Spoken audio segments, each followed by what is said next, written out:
ಮಲ್ಲೇಶ್ವರಂ ವಿಧಾನಸಭಾ ಕ್ಷೇತ್ರದ ಬೆಂಗಳೂರು ಜಲಮಂಡಳಿ ರಜತ ಭವನದಲ್ಲಿ ಮಂಗಳವಾರ ಬೆಂಗಳೂರು ನೀರು ಸರಬರಾಜು ಮತ್ತು ಒಳಚರಂಡಿ ಮಂಡಳಿ ಹಾಗೂ ಬೆಂಗಳೂರು ನೀರು ಸರಬರಾಜು ಮತ್ತು ಒಳಚರಂಡಿ ಮಂಡಳಿ ನೌಕರ ಸಂಘದ ವತಿಯಿಂದ ಅಧ್ಯಕ್ಷರಾದ ಗೋವಿಂದರಾಜುರವರ ಅಧ್ಯಕ್ಷತೆಯಲ್ಲಿ ಅದ್ಧೂರಿಯಾಗಿ ಕನ್ನಡ ರಾಜ್ಯೋತ್ಸವವನ್ನು ಆಚರಿಸಲಾಯಿತು.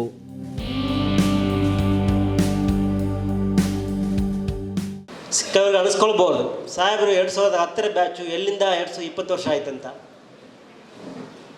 ನಾನು 2006ರಲ್ಲಿ ನಿರುದ್ಯೋಗಿಯಾಗಿ ಇದ್ದ ಸಮಯದಲ್ಲಿ ನನಗೆ ಅನ್ನ ಹಾಕಿದ್ದ ಸಂಸ್ಥೆ ಹೆಬ್ಬಾಳ ವೆಟನರಿ ಕಾಲೇಜು. ಆವಾಗ ಕೇವಲ 300 ರೂಪಾಯಿ ಸಂಬಳಕ್ಕೆ ದಿನಕೂಲಿ ಗೌರವ ಲೆಕ್ಚರರ್ ಆಗಿ ಗೌರವ ಟೀಚರ್ ಆಗಿ ಜಾಯ್ನ್ ಆಗಿದ್ದೆ. ಆವತ್ತು ಏನು ಅಂದ್ಕೊಂಡಿದ್ದೇನೆ ಗೊತ್ತಿಲ್ಲ, ಸರಿಯಾಗಿ 4 ವರ್ಷ ಆದಮೇಲೆ 2010ರಲ್ಲಿ ಮತ್ತೆ ಕರ್ನಾಟಕ ರಾಜ್ಯಕ್ಕೆ ನಾನು ಪೋಸ್ಟಿಂಗ್ ಆಗಿದ್ದೀನಿ.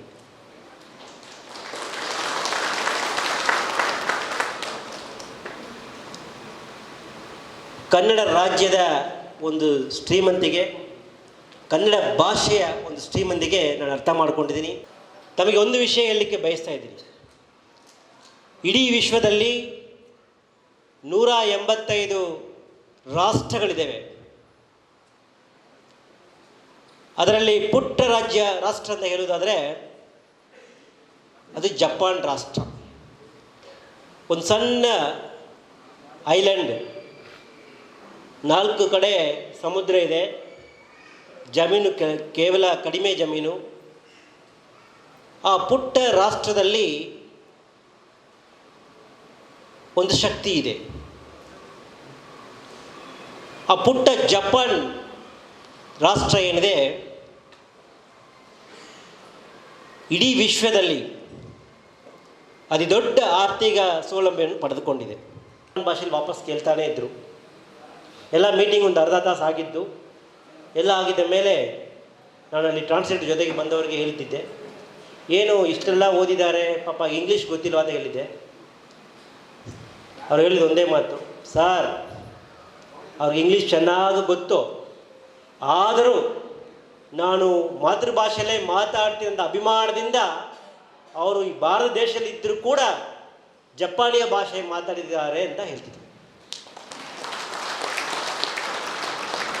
ಈಗ ನಿಮಗೆ ಅರ್ಥ ಆಗಬೇಕು, ಪುಟ್ಟ ರಾಷ್ಟ್ರ ಜಪಾನ್ ರಾಷ್ಟ್ರ ಹೇಗೆ ವಿಶ್ವದಲ್ಲಿ ದೊಡ್ಡ ಆರ್ಥಿಕ ಸೌಲಭ್ಯವನ್ನು ಪಡೆದುಕೊಂಡು ನಮ್ಮಂಥ ಭಾರತ ದೇಶಕ್ಕೆ ಸಾಲ ಕೊಡುವಷ್ಟು ಇದ್ದಾರೆ.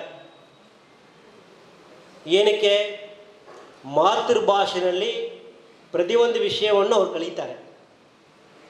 ಮಾತೃಭಾಷೆಯಲ್ಲಿ ಪ್ರತಿಯೊಂದು ವಿಷಯ ಕಲಿಯೋರಿಗೆ ಇರುವಂಥ ಶಕ್ತಿ ಬೇರೆ ಯಾರಿಗೂ ಇರಲ್ಲ.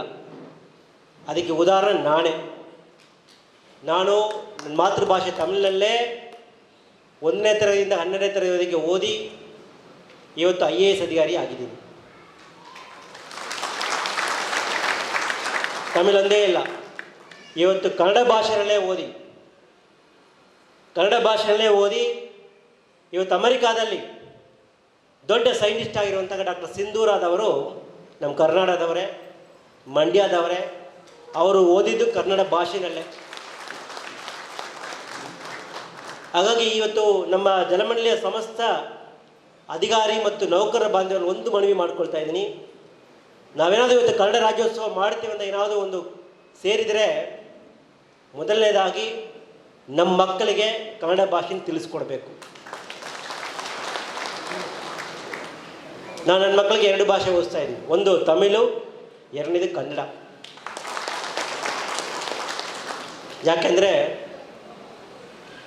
ಮಾತೃಭಾಷೆ ಬಹಳ ಮುಖ್ಯವಾಗಿರುವಂಥ ವಿಷಯ. ಮಾತೃಭಾಷೆಯಲ್ಲಿ ಓದುವಂತಹ ಶಕ್ತಿ ಬೇರೆ ಯಾವುದಕ್ಕೂ ಬರಲ್ಲ. ನೀವೆಲ್ಲರೂ ಕೂಡ ಕೆಲವೊಂದು ವಿಷಯಗಳು ಆಶ್ಚರ್ಯ ಪಡ್ತೀರಾ, ಆದರೆ ಒಂದು ವಿಷಯ ಆಕಸ್ಮಿಕ ಅಲ್ಲ. ನಮ್ಮ ಕರ್ನಾಟಕ ರಾಜ್ಯದ ಏನು ನಾವು ಇವತ್ತು ಕೆಂಪು ಮತ್ತು ಹಳದಿ ಬಣ್ಣದ ಟವಲ್ ಹಾಕ್ಸ್ಕೊಂಡಿದ್ದೇವೆ, ಅದರ ಹಿಂದೆ ದೊಡ್ಡ ಚರಿತ್ರೆ ಇದೆ, ಸಂಕೇತ ಇದೆ. ಕರ್ನಾಟಕ ರಾಜ್ಯ ಇವತ್ತೇನು ಕೆಂಪು ಬಣ್ಣ ಹಾಕ್ಕೊಂಡಿದ್ದೇವೆ, ಕೆಂಪು ಬಣ್ಣ ಶಕ್ತಿ, ಬಲಿದಾನ, ಧೈರ್ಯ ಇದಕ್ಕೆ ಸಂಕೇತ ನಮ್ಮ ಪರಂಪರೆಯಲ್ಲಿ. ಎರಡನೇದು ಹಳದಿ ಬಣ್ಣ, ಶಾಂತಿ, ಸಮೃದ್ಧಿ, ಸಕಾರಾತ್ಮಕ, ಈ ಮೂರಕ್ಕೂ ಸಂಕೇತ ಹಳದಿ ಬಣ್ಣ. ಕರ್ನಾಟಕ ರಾಜ್ಯ ಧೈರ್ಯ ಮತ್ತು ಶಕ್ತಿ ಅಡಿಪಾಯದಲ್ಲಿ ಇವತ್ತು ಶಾಂತಿ ಸಮೃದ್ಧಿಯಾಗಿ ಬೆಳೀತಾ ಇದೆ. ಈಗ ಕನ್ನಡಿಗರು ಒಟ್ಟಾಗುವಂತ ಈ ಹಂತದಿಂದ 1956ರಿಂದ 2024ರವರೆಗೆ ಕರ್ನಾಟಕ ಸರ್ಕಾರ ಕನ್ನಡದ ಪರವಾಗಿ ಕನ್ನಡದ ಬೆಳವಣಿಗೆಗೋಸ್ಕರ ಆದೇಶಗಳ ಸಂಖ್ಯೆ 3000ಕ್ಕೂ ಜಾಸ್ತಿ ಇದೆ. 60% ಕನ್ನಡದಲ್ಲಿರಲಿ, ಇನ್ನು 40% ಬೇರೆ ಯಾವುದಾದ್ರು ಭಾಷೆಗೆ ಹಾಕೊಳ್ಳಿ, ಕನ್ನಡ ಕಂಪಲ್ಸರಿ ಇದಿಲ್ಲ, 3000ಕ್ಕಿಂತ ಹೆಚ್ಚಿದೆ. ಆದರೆ ಕನ್ನಡ ನಿರೀಕ್ಷಿತ ಮಟ್ಟದಲ್ಲಿ ಬೆಳೀತಾ ಇದೆ. ಯಾಕೆಂದರೆ ಆದೇಶಗಳು ಅನುಷ್ಠಾನಕ್ಕೆ